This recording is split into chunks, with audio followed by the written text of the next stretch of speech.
আসসালামু আলাইকুম। প্রিয় দেশবাসীদের উদ্দেশ্যে কিছু কথা বলতে চাই। কথাটি হচ্ছে ভূমিকম্প নিয়ে। আসলে ভূমিকম্প পৃথিবীর বুকে কেন আসে?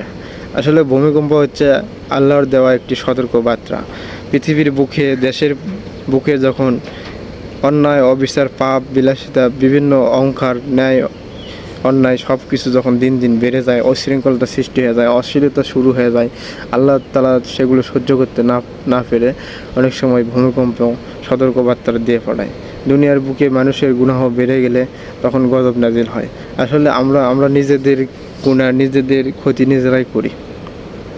ভূমিকম্প কেন হবে না? বাংলাদেশে যে পরিমাণ অশ্লীলতা শুরু হয়ে গেছে, কারো শরীরে তো কাপড় নেই, এখন অবস্থা খুব খারাপ হয়ে গেছে।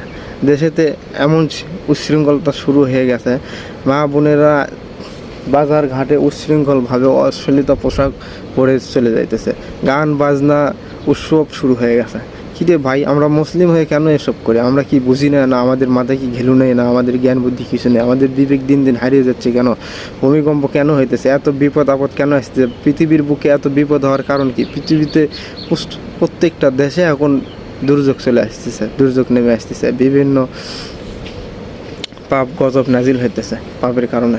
আল্লাহ তাআলা কেন গজব দেয়? আল্লাহকে দোষ দেখিলাম, আমরা তো নিজেরাই নিজের দোষ হারে নিতেছি। কেন আমরা এই অশ্লীলতায় শুরু করে দিছি? প্রত্যেকটা দেশের মানুষ এখন অশ্লীলতা শুরু হয়ে গেছে। ইহুদিদের সাথে মিলিয়ে যোগদান করে সব কিছু পৃথিবীর বুক থেকে নষ্ট করে দিতেছে।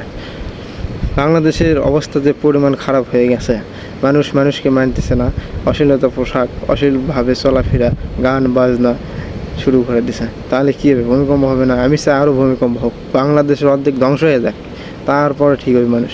আল্লাহ, কী শুরু অবস্থা! মানুষের মাথায় মনে কোনো জ্ঞান বুদ্ধি নাই।